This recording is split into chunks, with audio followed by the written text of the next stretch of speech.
Hi, this is Debarshi. Today we're going to discuss how to implement randc behavior using rand variables and system verilog. This is a very common design verification interview question. So let's get some background here. What is randc? Randc stands for random cyclic. So if you declare a variable as a randc variable in a class, then and repeatedly randomize an object of the class, then you would see that this variable will actually cycle through all legal values of data in random order before it can repeat any of those random values. Let's first discuss the standard approach at a high level. This is this approach that you'll get if you Google the solution, this problem on internet. And so the solution here is basically declare a rand variable x. This is the variable that you want to have the randc behavior. You also declare a q in the class, and this q will contain all the values of the variables that have been picked so far. So to achieve that, we basically push the value of x into the queue in post randomize, and we write a constraint that that makes sure that when you randomize, that x is not inside the previous values that have been chosen.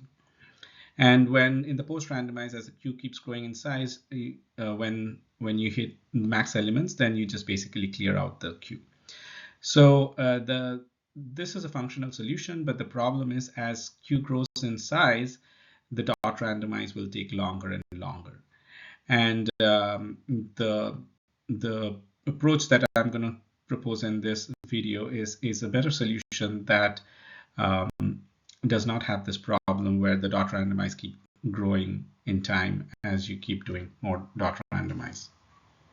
So let's discuss a better approach. This is just a high-level algorithm, and we declare a variable x in the class. This is the variable that we want to have this randc behavior, but we just declare it as a regular variable. And then we declare a q in the class. This q will now contain all the values of x that we have not picked so far. And then we'll declare a rand variable called rand index, which will index into the queue. So since the queue contains all the values that have not been selected, when the queue size is 0, that's when we are starting off, we push all the legal values of x in the queue. And for the constraint part, we just write a simple constraint to pick the rand index, which is between 0 and queue size. And in the post randomize, once the rand index is picked, basically we just pick the random value at the position of the rand index. So x becomes q rand index. And since we have already picked the element in the rand index, we can now store the last element in the queue in the rand index and delete the last element, thereby shrinking the queue. Let's now look at a visualization of the proposed solution. So let's suppose we have this 2-bit variable bit 1 down to 0 of say data, and we want that variable to have this randc behavior.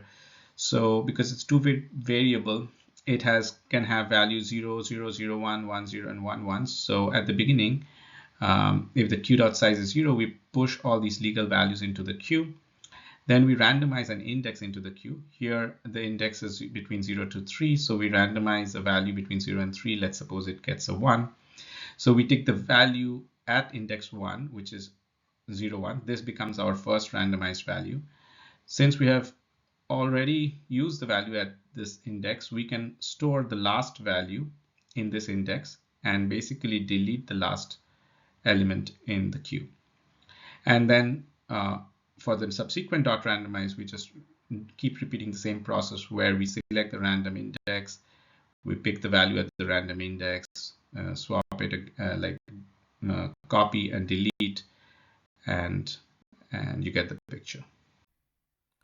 Okay, so here is a program, the code for the solution. So as I mentioned, we declare the variable x, which we want to have the randc behavior. We declare rand index, we declare q to store all possible unpicked value of those x. We write the constraints for the random index, and in the pre-randomize, we push all possible values. In the post-randomize, we select an element of the rand index, and that's the value that got randomized. and then we store the last element in that location and we delete the last element. So, and now we call .randomize many times. If we really run this, and we will see what happens. We'll see x get randomized between 0, 1, 1, 0, 1, 1, 0, 0 here. Took all 4 possible values, and now it'll start cycling again to another random variable.